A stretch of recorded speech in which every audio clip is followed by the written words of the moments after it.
Welcome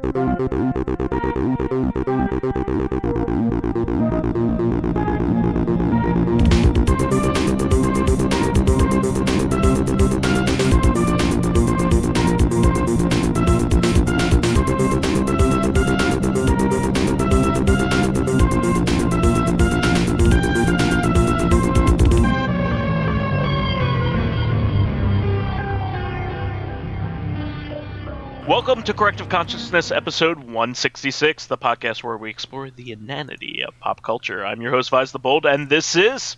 Lotus Prince. Unfortunately, Mr. Ryu. Aw. Wait, is it unfortunately, Mr. Ryu, or is that part of your name now? Who knows? Who knows? Unfortunately, I don't know. Good question.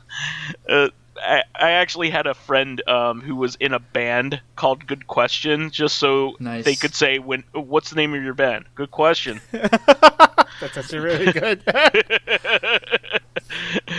But anyway, we have another wonderful topic-based episode here for Corrective. Reactive fans, you don't have to get all pen up about what happened last week. There's no bleed in this time around. We're gonna have more corrective isolation here. So anyway, I wanted to do a podcast here. First of all, that is going to be have some fan-focused stuff towards the end of it, because last week we really didn't get to do much. Yeah. Because it just ran long, unfortunately. But this week I wanted to go over games that we have gone back to that now that we've played, like, modern games, and kind of seen the progression of as time goes on. Kind of what spurred this on with me is from listening to the podcast over the past few weeks that I got into the original Doom pretty heavily, and I know it's kind of a funny thing to go back to. It's like, man, that game's been around for years and everybody's played the hell out of it already. I never really played this game growing up, and I only ever really played the first level over and over again, maybe the second level, and then kind of had to drop it whenever. I never had the game at home. And so, like, I would play it at, like, at the kiosk at the local computer store, because every computer store had Doom up and running, to show off their new computers. I would see it, video of it, and always see, like, the iconic first theme song track, sure. the first track. And I knew a bunch of peripheral stuff about it. Like, I played Doom RPG 1 and 2 on my cell phones back in the day. And I played Doom 2016, which is one of my favorite games of all time. I really, really, really, really freaking loved that game. So, Lotus has been playing it, like, his entire life. And played a bit of it with his dad back in the day. And I just got back to the original games, kind of because Sigil reignited my interest in the series, and I've always had them, on my PC, and I just finally got around to, like, playing them in depth, and I've beaten them quite a bit of it. I played Knee Deep in the Dead, which is the normal difficulty mode. Yeah. And I played it through episode 1, 2, and 3. I played the 4th episode that was added with was it Final Doom? No, Ultimate Doom. Ultimate Doom. Like, it's still Doom 1. Yeah. So Ultimate Doom. Yeah. It's Ultimate Doom, Doom 2, Final Doom. Yeah. So I beat that 4th episode, which was really freaking hard. Yeah. That 4th flesh episode. Consumed. Yeah, that flesh consumed was really hard, and then I moved on to Sigil, which is even harder. And I kind of dropped off of Sigil because it was so hard. I was just getting a little frustrated. So I went on and played Doom 2. And I have to say, Doom 2 is my favorite out of it all so far. I really freaking love Doom 2. With the new enemies, you could tell that the creators got better at creating the environments. and it's just at its peak there. I just love it. And also there's genuine crowd control in this, and in the first game there really wasn't. There's some moments where there's a bunch of enemies on screen, but Doom 2 has some open areas where too much shit. Yep. And I was really enjoying it, and it made me think to myself, man, this is what I loved about Doom 2016. I guess that's more of even more of a like a leg up to Doom 2016's like creators, that they made a game in the style of Doom 2, and it shows, like, in a modern context with all the extra shit that they added. It still feels like Doom. And I when I went back to it, I immediately saw it, and I didn't expect to be as addicted, because you say to yourself, this is an influential game, but it's an old game, and I never really had any affection of it. How well does it hold up? It holds up. It freaking holds up. It's great going back to it as a new player.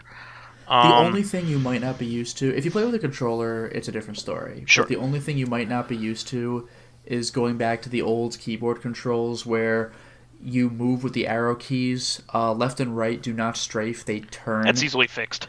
Yeah, you hold Alt to strafe, Control fires, spacebar opens doors. That's what I grew up with, so I'm still kind of used to those controls, but like everybody plays with WASD now and like aims with a mouse. Yeah, and the big thing to get used to, I guess, especially if you've never played Doom before, the auto aim. There's no mouse look really. Like, you could use it for turning, but you can't like look up and down. It's only like left and right. So there's only like one axis really that you use with the mouse. So like if you're gonna shoot something that is in front of you but up, all you got to do is shoot forward. Did Doom? This is something I forgot. Yeah. I thought Doom had like a look up and down, but it was like page up, page down. Yeah, there are controls for it. Like if you want to look down and like try to place it, but it's very disorienting because of the way that the 3D is drawn. Yeah, and also it fixes that in place. You just run around like that unless you press, I forgot which, either home or ends to recenter your view. I mean, I've played a lot of Doom engine games at this point, just kind of messing around with Heretic. I also went into Heretic, which I actually really liked Heretic quite a bit, which is another Doom engine game, I should specify. I never use the look up and look down. Maybe I should, but I never found that I needed it. I could really get a sense of place of where things were. But I really, so what I wanted to go over is those games are yes about action, but like a lot of people are like, oh, Doom's about action. Like the Doom 3, a lot of people didn't like Doom 3 as much. I love Doom 3, but Doom 3 is way more deliberate. Yeah, it's very much similar to a Half-Life type game, I would which say the is biggest quite different. Yeah, I would say the biggest detraction from that game is the fact that you had a stamina bar. Yeah, like they did not need to do that. Well, and I think it's more about small corridors and only like a couple bad guys at a time. Like it was never a crowd control game. That's very Doom 1. Not to mention, this is like an original Xbox game. Like, I don't think they could have made a crowd control Doom with that look in that era. Like, that would have been very demanding on the processing power. But one thing that I've noticed about like the Doom games as I've been getting further in their development cycle, I've played 4 episodes to completion. Like I played almost all the way through Sigil, and I played through half of Doom 2. I've noticed that they are above all exploration type games, because they're all about trying to find your way from point A to point B with all of the context clues given to you. Mm-hmm. Like they'll show you something like a window, like showing you where a power up is, and you have to find out how to get that. you have to find out how to find like the blue key and then the red key and then the yellow key, in order to progress.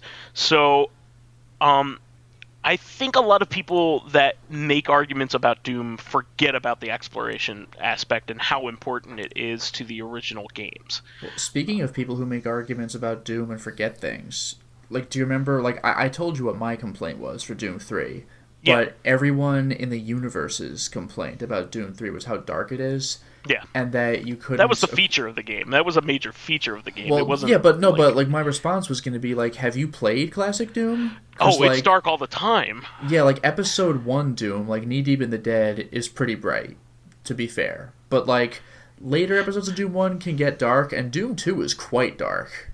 Like, yeah, in fact, there are lots of areas where you can't see anything without like some sort of light amplification goggle power up. Yeah, I was gonna say there are intentional goggle power ups put in certain places that are intended for certain sections of these levels, and otherwise they could be extremely frustrating because like it's very hard to find your way around. You'll have to go in and out of the map and watch your little vector run around. Yeah, and I forgot to say that looking at your map while playing is actually a necessary component of some of the levels because they're so complex. Now, yeah, to be fair to the people complaining about Doom 3, you did not have a map in that game. Yeah, but it was more of a linear experience. There was a little bit of backtracking, but not much. Not much. Yeah, and not only that, like people's complaints about the darkness, you have a flashlight. But of course, the next complaint is you can't have the flashlight and your gun out at the same time. I actually thought that was good. I wasn't a fan of that, but like the only times in the entire game where it's really dark are areas where there are no enemies, like vents and stuff. Like if there's ever an enemy on screen, then you could see well enough. It really wasn't a big deal. Although, the Doom 3 BFG edition does let you have your flashlight on at all times, so they took care of that, I guess. Yeah, I guess my point was that I have as highly regarded as I have, as high of a regard for Doom 2016 that I have. I love that game. If I had to give a top 20 list, it's probably going to be on there. There are so many like Nintendo games that I have to give like top spots to, but like Doom 2016, like way up there. I love that game. I could play that game any day and have a fun time. A lot of crowd control, but there's also lots of exploration in those levels. A lot. A lot. And, to find all the secrets, just like in the original games, there's all kinds of really cool knickknacks to get in that game with the Doom guy, collectibles. Yeah, I got you one of those, right? You have that? Oh, yeah, that's great. And I just... I couldn't believe I was this addicted to it. Like, I want to go back and play Doom 2 right now. I can't believe that I'm, like, fiending to play Doom 2. Yeah. And it's a great game. It's 2019. And by the way, it has one of the cooler box arts I've seen in a PC game. It's so freaking amazing. Yeah, that's really good. So, I just wanted to say that I got, how good 2016 is compared to the original games and how it carries the torch and makes and also adds a bunch of stuff that the fan community kind of championed with like their mods like Brutal Doom and things like that. Yep. Lot of that still an stuff. Active community today. Oh yeah. In fact, once I'm done all of the official and sigil, all the official expansions and all those, I'm gonna move on to like some of the highly rated fan created stuff because that'll be fun. But I still have quite a bit to go. I mean, I need to complete Doom 2. I need to complete Sigil. I think that I have like 3 more levels in Sigil or 2 more levels, something like that. And the tricky thing about Final Doom is that it's 2 Doom games. Yeah, I was just gonna say I have Masters levels of Doom 2 to get through as well, and TNT Evolution and Plutonia Experiment, and also the expansion for Doom 2. What's that one called? Oh, the one that came with BFG Edition? Yeah. What's that one called? No Rest for the Living? No Rest for the Living. Yeah. So I need to play that as well. So there's quite a bit going on. But having said that, I also wanted to give Lotus a platform to talk about how he's seen like the progression of From Software's games, like from the very beginning, because I think Kingsfield was like their first game, right? It was their first game ever, yeah. Yeah, and in fact, Kingsfield 1, 2, and 3, I think, were their first 3 games like ever. Like the Armored Core, I forgot if Armored Core came between Kingsfield 2 and 3, or if it was even after Kingsfield 3. But they just kind of just pumped out Kingsfield games for a little while. Yeah. Having said that, I know you have a really good perspective on modern From Software games. You've played them all. You haven't played Sekiro, and you haven't played Sekiro yet. I haven't played Sekiro, but that's not a Soulsborne. That's but that's a Tenchu game with a FromSoft touch. The thing is, I have not comprehensively played FromSoft games. I've played their recent stuff, and I've played their super old stuff. But like, no, but I'm sure you're getting a vibe from them at least. Yeah, I haven't. I've barely played Lost Kingdoms. I haven't touched like Evergrace, But like, I've played the Soulsborne stuff, except for Dark Souls 3, and the Kingsfield stuff, which is kind of what would become Soulsborne, basically, to the point where there's like possibly lore between the series.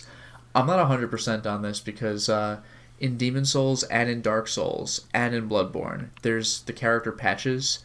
Mm-hmm. And in Demon Souls and Dark Souls... Armored Core. He's in the Armored Core as well. That's crazy. So, like, there's no connection. Like, Demon Souls and Dark Souls do not share a universe. So, like, it's a different patches, even though it looks and sounds and acts the same. Also, the bird person is in those 2 games as well. Bird person? Snuggly. Oh, yeah.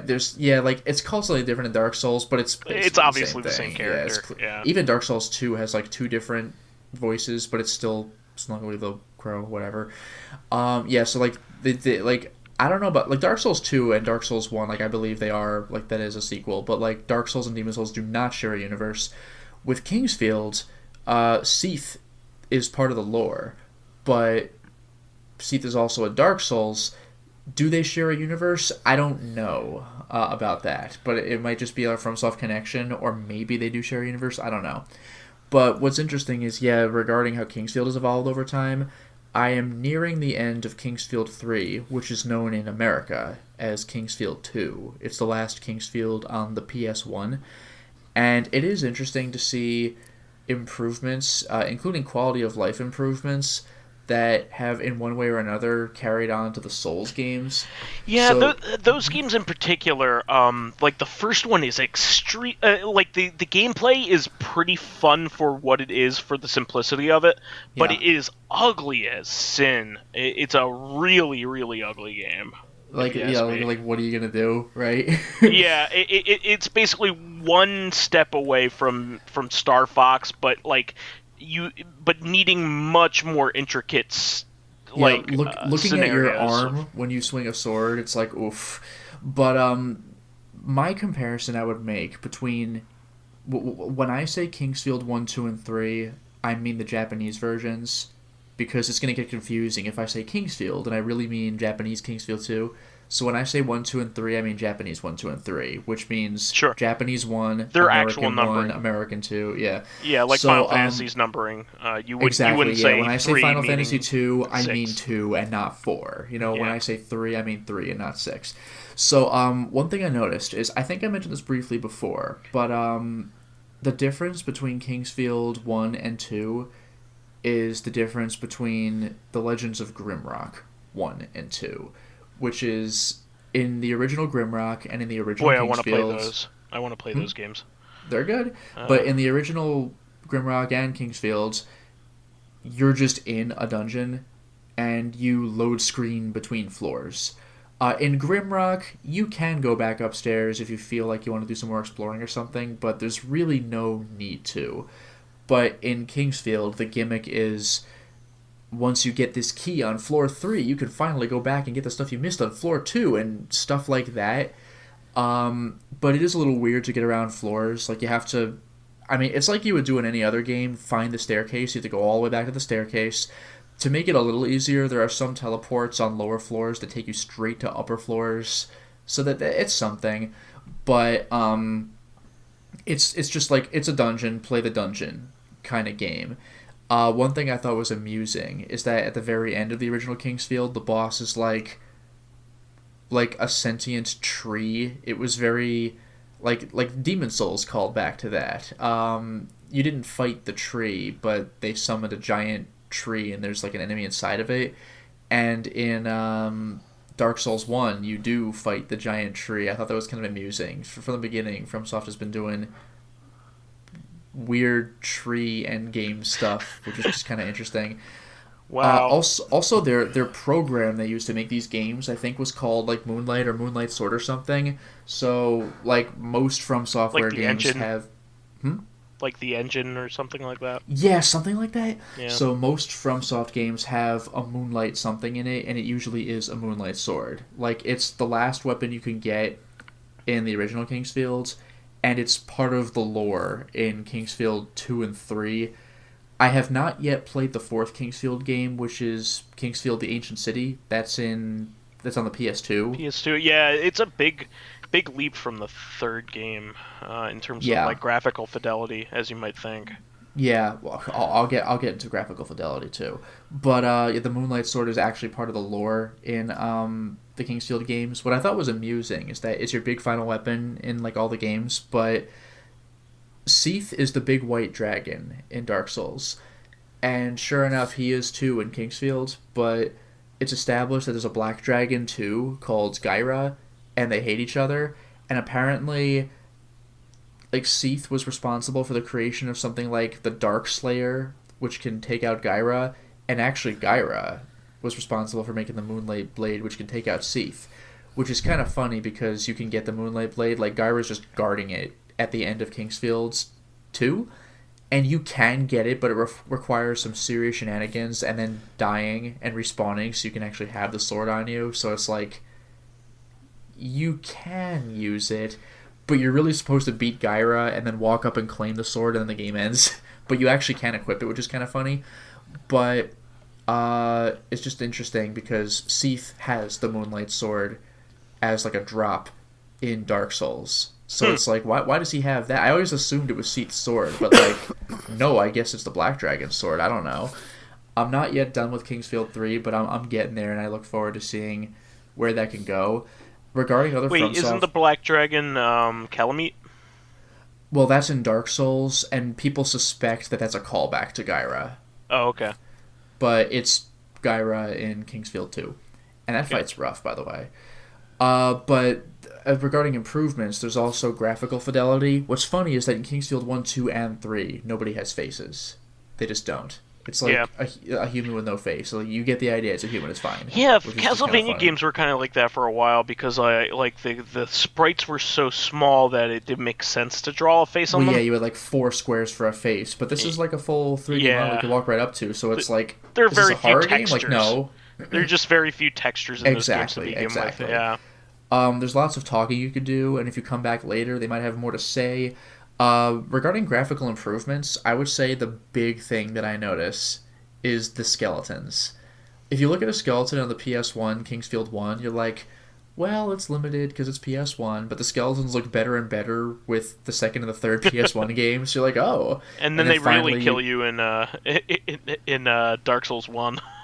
well, honestly, they're cheap early game enemies in Kingsfield 1, 2, and 3. Like, they will one-shot you, or if you're lucky, they'll two-shot you. FromSoft loves the really early game enemy that you're not ready for, and it's like, this is Dark Souls, like, this is Kingsfield. You can come back later and beat the crap out of the skeletons, but if you want to fight them early, you will get wrecked. But they'll usually reward you for beating them early with, like, a low-level shields that you might not get into a little later or something like that. Like, there's the brutal Vanguard boss in Demon Souls. You should lose to him, but if you beat him, like, you know what? Okay, have a little something. Like, FromSoft's been doing that since Game 1, which is kind of funny. Regarding other improvements, this is one thing I could not believe. But, you have a lot of inventory in Kingsfield, and scrolling through it, if you rapidly scroll through it, there's a little bit of loading. It's like a little frustrating. Kingsfield 3 really takes care of that because it gives you a storage option in your menu, which just basically hides items from view from your menu. Like, you could always bring them out whenever you'd like, but if you want to just scroll less, You could put your items into storage, which really means just making them just taking them out of your regular menu, which is just such a cool thing to do. I really appreciate that. Also, in the original Kingsfield, this isn't even an option at all, but in Kingsfield 2, you could find items that are like teleports. Like, you know how in Dark Souls you have the bonfires, you can teleport wherever you want once you get a certain item. In Dark Souls 2, you could teleport among bonfires immediately. In Demon Souls, you had to warp to the Nexus and then to wherever you had unlocked. So, like, you can see how it evolved in the Dark Souls. In Kingsfield 2, you could find the Star Key, the Moon Key, and the Sun Key. And at most save points, there are little pedestals that you could put the keys into, or that you could put the gates into. There's the Star Gate, the Moon Gate, and the Sun Gate. And if you use the respective key, it'll take you to that gate. So you can teleport to the place that you set up the teleport for, which is amusing. In Kingsfield 3, you can find what are called Icarus items, Icarus wings, Icarus eye, Icarus crown. I'm sure it means Icarus. No, I think it's a character called Icarus, actually. Oh. Just like a different, like a sorcerer. Huh. It's just like they just did that. But like the eye takes you to this town. The crown takes you to, the wings take you to this town. The crown takes you to this town. But way late game. Once you've evolved your sword, your basic game sword to its level 3 form, which is a thing that happens, you could trade it and all 3 Icarus items to this one guy who, if you come back to later, will have reduced your sword to level 1, but he'll give you like the Icarus key, which is the Lord Vessel from Dark Souls. You can go to any healing fountain in the game, regardless of whether the key, crown, or eye could have taken you there. Like, the key, crown, and eye take you to the 3 golden fountains in the game, which are in particular towns. But once you get the key, you can teleport to those by selecting them on the map, or even the blue fountains, which only heal your health and don't restore your magic. So you could go almost anywhere in the game. The only catch is the map isn't labeled, so you might have to guess and check where you're teleporting to just to get a feel for it, which is a little clunky, but you know what? It's something. Also, I haven't made it this far yet, but Kingsfield 3 is the first Kingsfield game to offer multiple endings, depending on what you've done up to a point.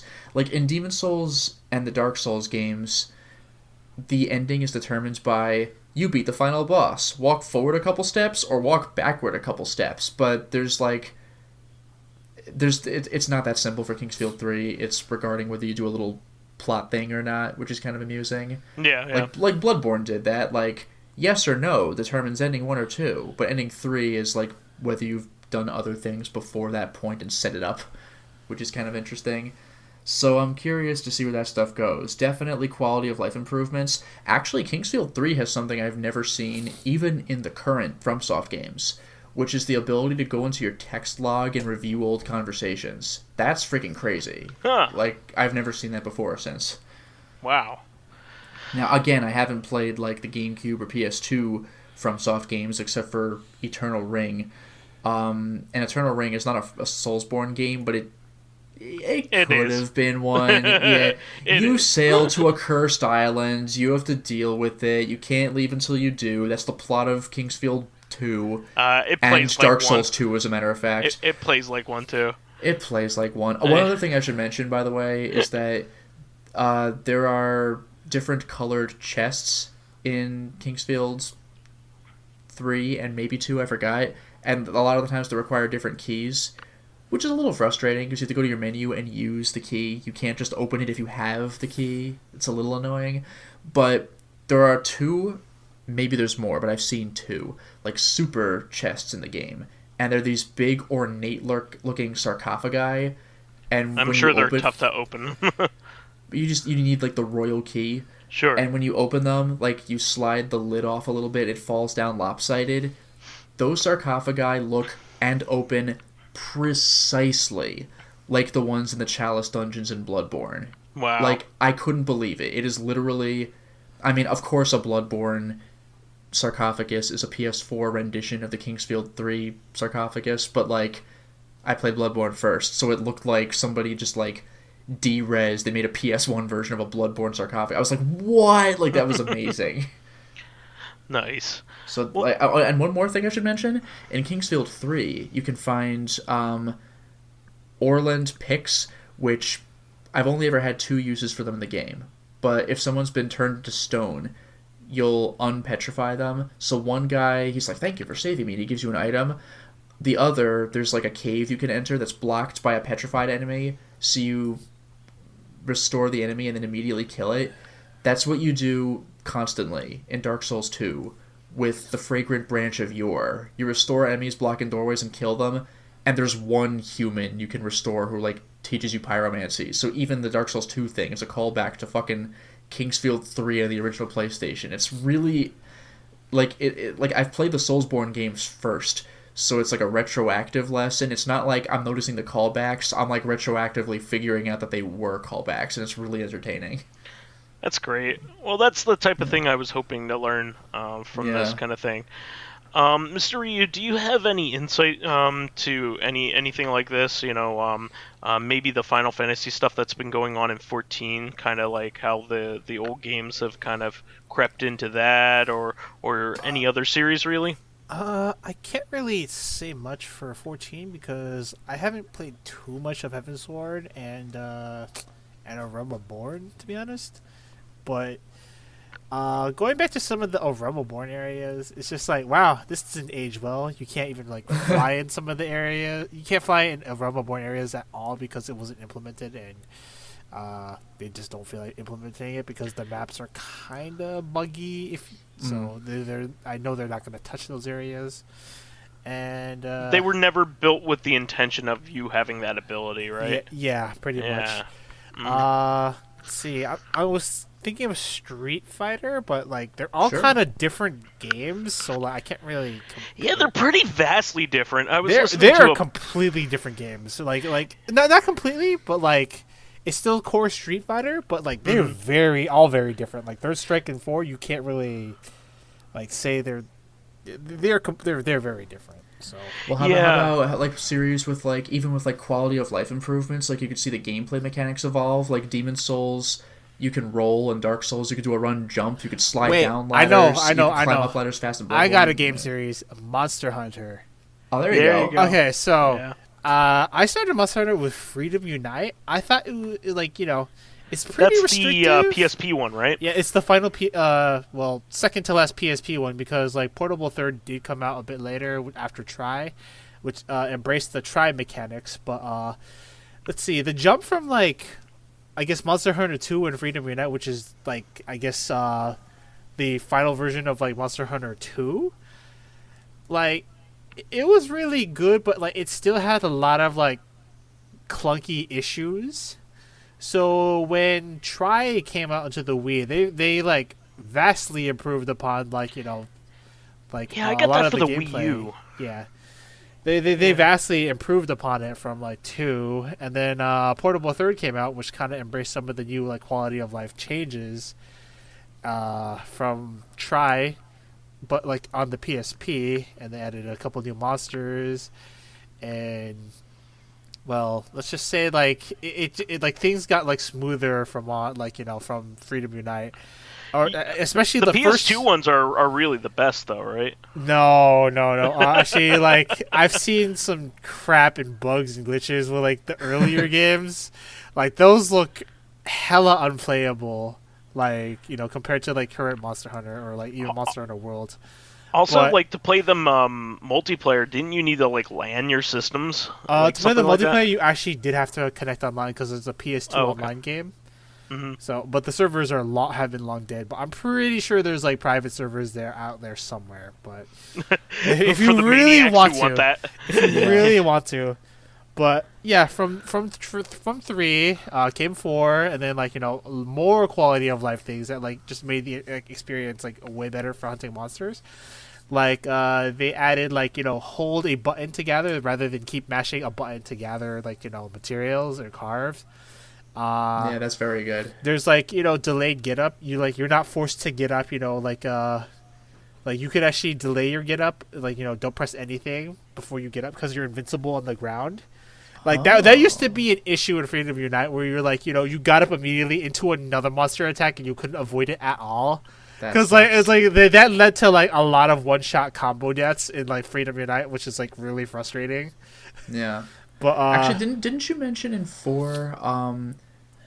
But there was something with the cooking, right? Like it didn't take up inventory space anymore. Oh yeah. And like there's things like in Freedom Ultimate, if you were a gun, like in no, not Freedom, in Freedom Unite, and like the older games, if you were a gunner type class, the ammo actually legitimately takes up your inventory space. Oh, what a pain! Oh, that was like Demon Souls, where every item in the game had weight. Where in Dark Souls, only your equipped armor had weight. Okay, that's just like in Monster Hunter when I was getting into it, like on the 3DS, like the spit and like all and the bug net, like all like take up a slot, and it's just like why you always need these things. You don't always need those, depending on like which quest you do, but like. It did get better, like, with inventory, like, sharing. Like, Ammo had his own pouch, like, later. Yeah. And then, cooking spits kind of, like, start to, like, be part of just kind of your core. Actually, the cooking spit, I think, was, like, just being a part of your core inventory was introduced in Worlds, where, like, there's, that's like, what it was. Like, the Monster Hunter system got a complete revamp. But it did take away some of the goofy things, like, like, the flex after eating, which I miss. It's so tasty.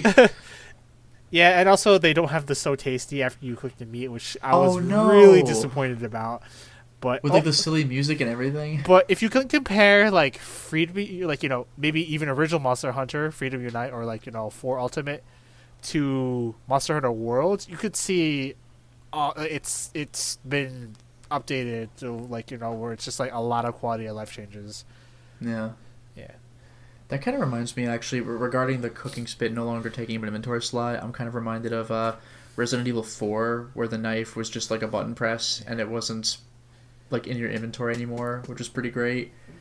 And even regarding Resident Evil, like Resident Evil 3 gave you the ability to quick turn, which is like, thank God, because turning around in Resident Evil used to be a bit of an ordeal. You had to like awkwardly curve around, like run in a circle sort of to turn around. It was, unless you wanted to very slowly pivot, it was clunky as hell. Yeah, and I'm also thinking of like some other things that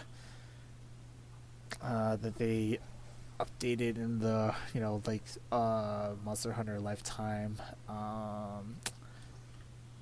Actually, yeah, the most vast change was definitely like Generations or for Ultimate, whichever one, to Worlds. So that's like the most vast change, like of the series ever had.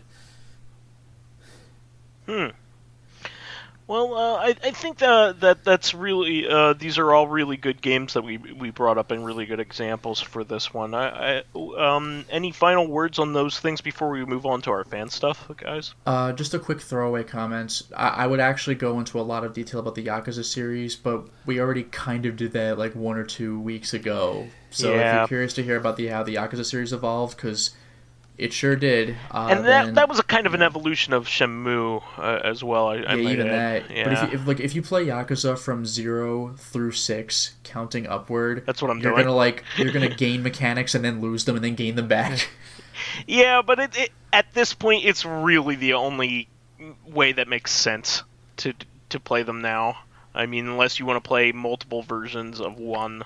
You know what I mean? That's the whole thing. Yeah, I mean, I've made this joke before, but it's like 1, 2, 3, 4, Dead Souls 5, 0, Kiwami 1, 6, Kiwami 2, Judgment. It's like, oh my god. Yeah, that's kind of like when I discussed like what order of Ys games should I play if I'm going to be showing people them, like. Do I like? I'm not starting with 1, like the original version of 1. I'm like, I'll start with the modern version of 1 if I'm going to do that. But there's also 0. Where do I play 0? It's a prequel. What do I do? There's also 5, which nobody likes. Like, should I even include 5? Yeah. It wasn't even made by the original developers. So who knows? It's just funny because you're playing Yakuza 0 first. You're not going to have this, like, 5-game wait, and now you can finally play Majima. Like, you're going to play Majima now, and then, like, never again. You can play him as him in Dead Souls. You should have been good. That doesn't count. Every character's the same in Dead Souls.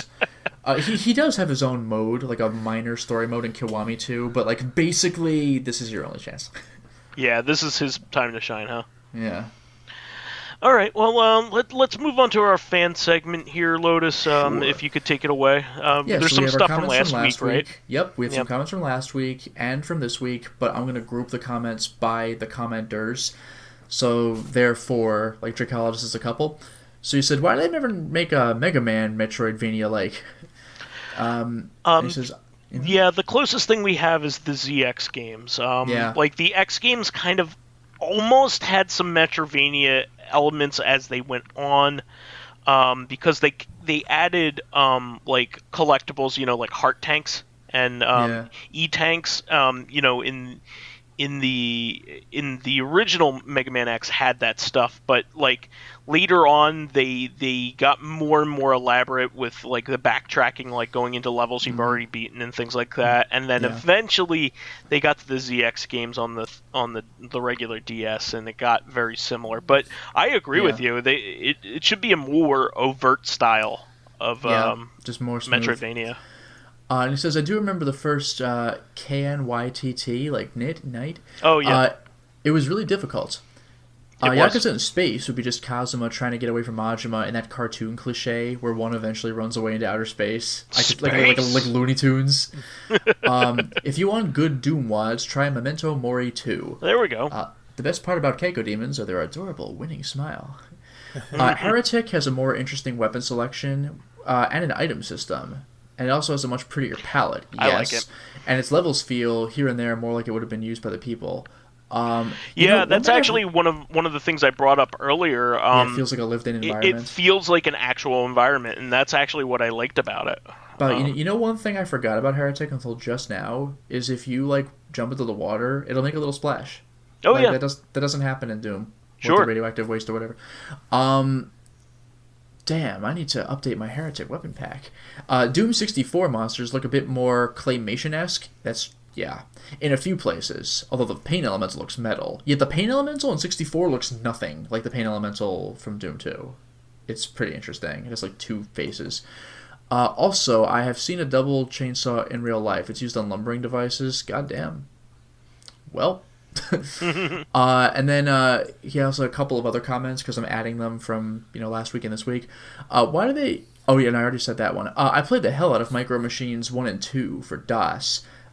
Being small in a normal environment is the best Counter-Strike maps, known as the Mouse Rats series. Warhammer was a war game first, and then the lore spawned stories, then games. Also, this is regarding a comment we had made last week, but like real-time strategy IRL. How? That is a good point. They don't move around in real life. It's turn-based. But got me there. I had a Hot Wheels game on the Commodore 64. Oh, yeah, those are fun. It had no racing, sadly, but there was a kick and destruction derby mode. You spend most of the time tuning your car with various minigames, swapping out for a fire truck to prevent a house from burning down, or build your own car. That's freaking cool.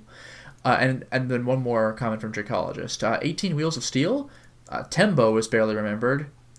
That was a 32X game, I think. Yeah, and then regarding the voice actor, he had mentioned Chopper and Sachiko were the same voice actor, Sachiko from Course Party and Chopper for One Piece. That is correct, along with Pikachu. Yahtzee once said that one day all fighting games are just going to conglomerate into one. And then...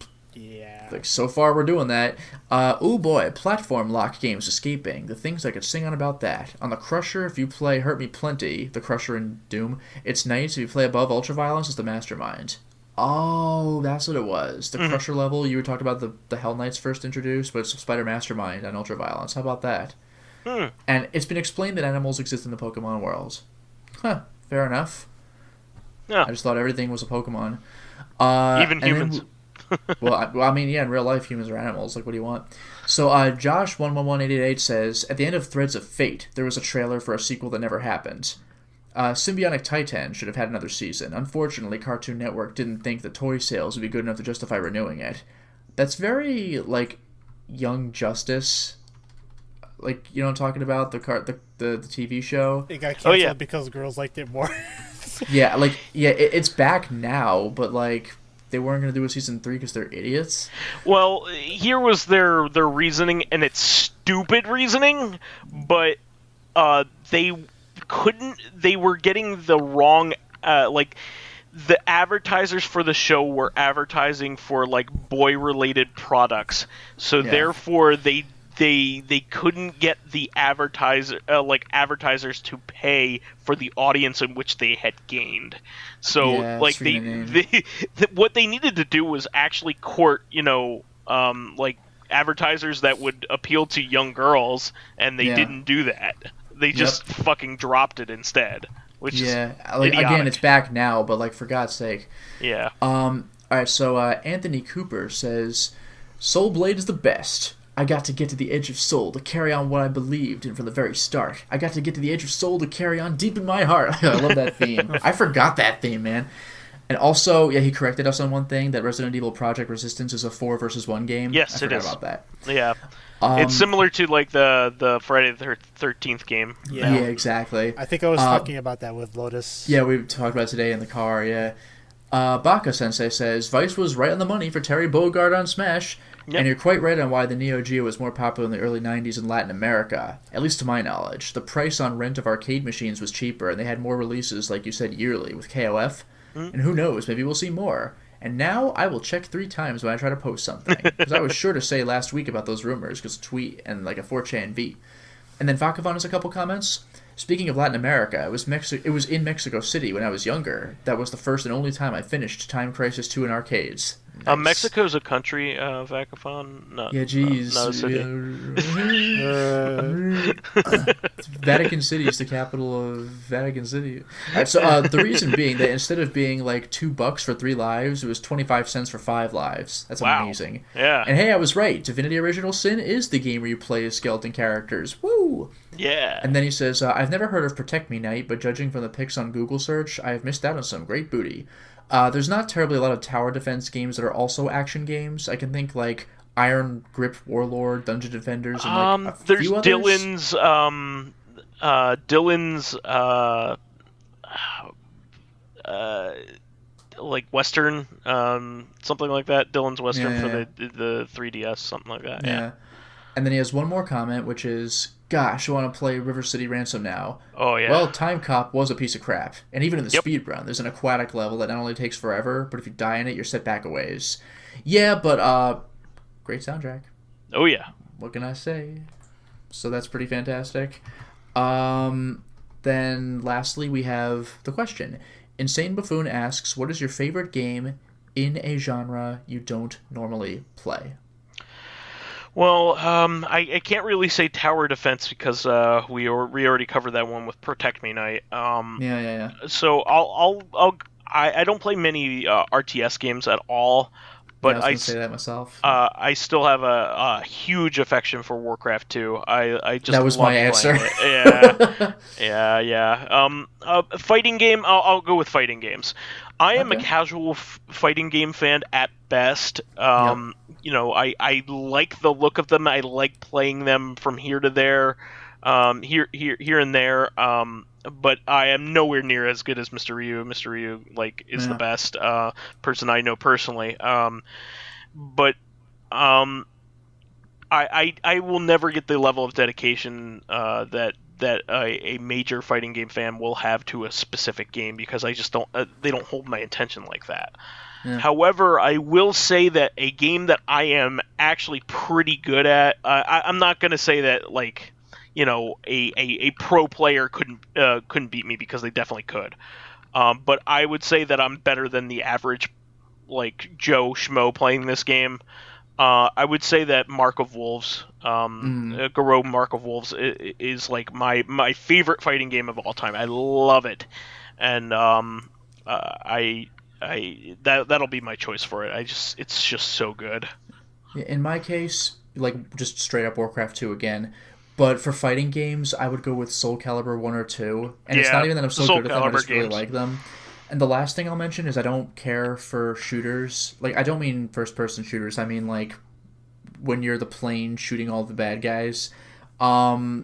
Of those, I just have a childhood affection for Raptor Call of the Shadows. I just like it. It's not even the best shooter, but I'm just used to it and I enjoy it. That's an Apogee game too. Yes. I remember you and Pyro are the shooter guys. You guys know all these stuff. So it was just kind of funny when I mentioned Raptor Call of the Shadows and you actually did not know what it was because it's a PC game from the 90s. You're like, what? I was like, I'm introducing you to a shooter. That's kind of funny. Yeah, it was a DOS game, so yes. I didn't have much familiarity with it, and it was a Western developed one at that. So yep.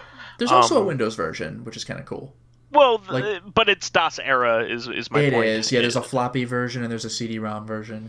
Mm-hmm. That was a game that I loved playing on a shareware compilation. So it was cool to get the full version a few years ago on GOG. Yes. Apogee games always had a certain level of quality. Even their worst games weren't the worst. You know what I mean? They did. Yeah. How about you, Mr. Ryu? What would your choice for this be? All right, I actually dabble in a lot of genres, so I'm trying to think. I'm just like, oh no. Or even when you don't play that much. Let's see. Play fighting. I play RPGs, MMOs. I play. You play horror games too. I would actually. No, I don't really go out of my way really to play horror games, but you play Ride to Hell Retribution. That is a horror game. That's a horror game. It's horrifying. I would really. Actually, did you ever really try horror games? I don't remember you really playing any. Oh, I know that you only like the Fatal Frame games. I enjoy watching horror games, but I've never went out of my way to play. So I think I'll go with horror games. Okay. Let's see. You ever try one? Oh yeah, I played a little bit of it. I guess Resident Evil 7 kind of counts as a horror game. Oh sure. Yeah. But I enjoyed the shit out of that. It was I really like the atmosphere of it, and I've been kind of liking horror games, but I just don't don't go out of my way to play them. Our recent Let's Play that we're doing. Yeah, the Man of Medan. I'm really enjoying that. Until Dawn, I really enjoyed watching that. So good, yeah. And I just have a really good appreciation for the horror genre. Yeah, I'm a big horror fan, so this can't be my pick for that. But that's great that you're getting into those now with your projects at least. Yeah. I'm probably going to get the PC version of that game, I think, because it probably has some nice lighting. Yeah, Men in Medan, right? Yeah. Exactly. I will say the PS4 definitely has some little. Oh yeah, there's some skipping when you're loading in a new area. There's a little bit of there it goes. Yeah, there was a couple of desyncing audio with video. I had to pause and unpause to kind of get it right. I don't know if you have this phenomenon, but if you have a YouTube video on and you open another tab, and you mess around with that tab for a while and you come back to YouTube, you might notice that the audio and the video are a little desynced. But if you pause and play, it's fixed. I had 2 moments of that in Man of Medan. Not a crippling deal, but it's okay. It just boiled down to hardware limitations, because it is a very graphically intense game from what I saw. So yeah, well, it's Until Dawn where there's small degrees of gameplay, but it's really a very graphic intensive cinematic experience. So yeah, I would probably suggest PC version just for the smoothness and experience. But... Yeah. Make sure you have a PC that's ready for it. Okay, well, those are all really good answers. I think unless anybody else has any final remarks, we can move on to wrapping up the show. Anybody have any final bits? Quick shout out here. Yeah. I'm not really a sports guy, but just NBA Jam, just any of them. Or Blitz. NBA Jam's pretty great. NBA Hang Time on 64 is pretty great. And I love Mario Tennis and Mario Power Tennis. Too. I have not tried the Switch game Aces, but I'm sure I would love that really too. Freaking good. We should play that together a little bit. I was excited about the Wii U game, but apparently it's very bare bones. It's it's really supposed to be just multiplayer only. So I'm I'm sure the game plays fine, but Aces is awesome.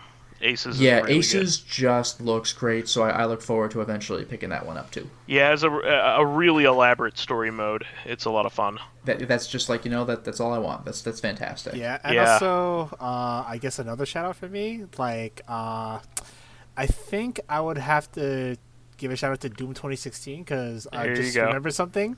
I am horrible at FPS. I have like no Oh. spatial awareness for some reason, so like I always get like flanked in like some multiplayer shooting games. So, yeah. But yeah, it's just I can appreciate Doom of like what little I played of it. It's really good. It's really fun. It's so good. Yeah. Yeah, I can't wait for Eternal. It's gonna rock my socks, I think. Yeah, like I mean, like I've mentioned this before. I think I forgot if I did it on the podcast, but Eternal is what I've been waiting for since like 2007 or something, when there were like Doom 3 came out, and it was basically a more story intensive remake of like It was a remake of Doom 1 and 2. 1. Well, 1 actually, just 1, yeah. So I was like, does that mean Doom 2's coming next?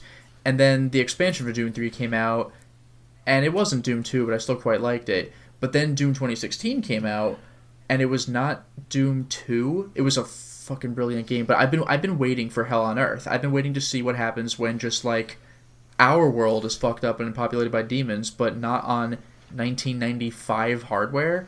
And Doom Eternal looks like it'll be that. So I'm super excited. I can't wait. All right, well, that'll be our show for this week, guys. We want to thank our fans who contributed questions. You really stepped up this week. You supplied us with a lot of really good stuff, guys. I really want to thank you. Yeah, Insane Buffoon provided a bunch. Fakavan provided a couple as well. So we got a bunch of questions.